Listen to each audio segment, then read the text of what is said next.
And so when people hit that plateau, there's a couple of things to do. One is to measure ketones.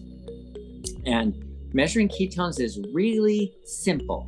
The easiest way is to go to any pharmacy and tell them you want keto sticks.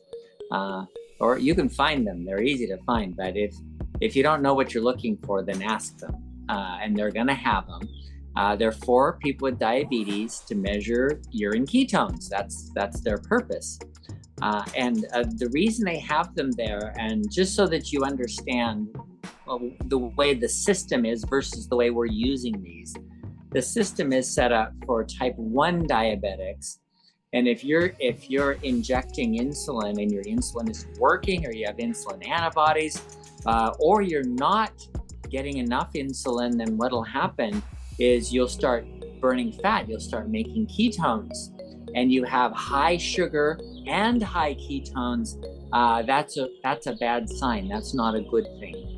And so that's something called diabetic ketoacidosis, and it often requires an intensive care, like an ICU stay in the hospital for a period of time to get things back to normal.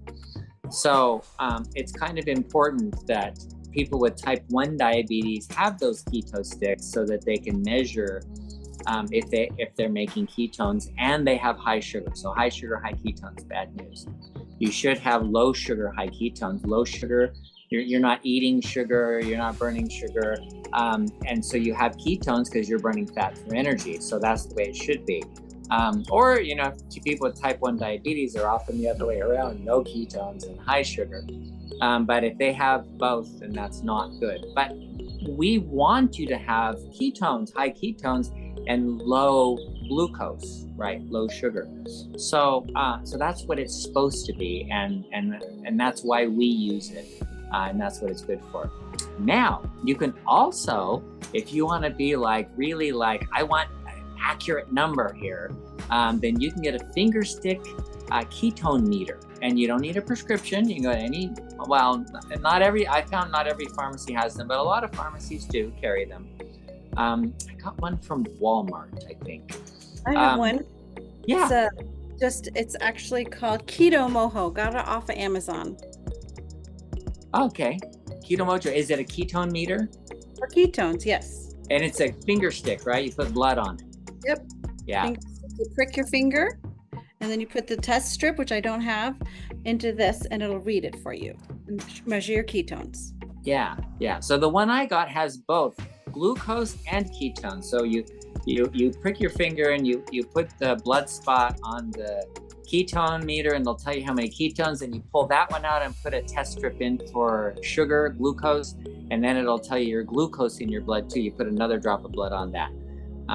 And that worked really well, because what do you want to know? Well, you want to see the high ketones, low glucose, right? That's what you want. And the reason they make those is the same reason. If someone who's diabetic is, their blood sugar is 500 and their ketones are over 1, then there's a problem there and they need to go to the hospital.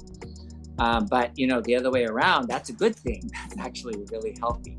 So you can have a blood ketone meter, but there's also a breathalyzer ketone meter where you can breathe into it. And what's really interesting about that is each one of them is measuring a different ketone. We have a lot of different ketones. So one is acetone, which comes out in your breath, and people can smell that. And so when you're in ketosis, you often, people say, oh, you have bad breath, and it's ketone breath, and it's usually like sweet smelling, and I don't know, some people, maybe it bothers them.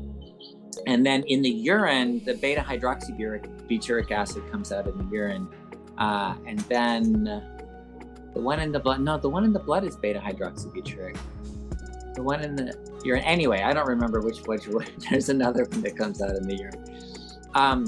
And they're all ketones, and they're all made by the liver so that you can have energy to your brain and other tissues that require energy. And it's really good to run on ketones. It's really good for you.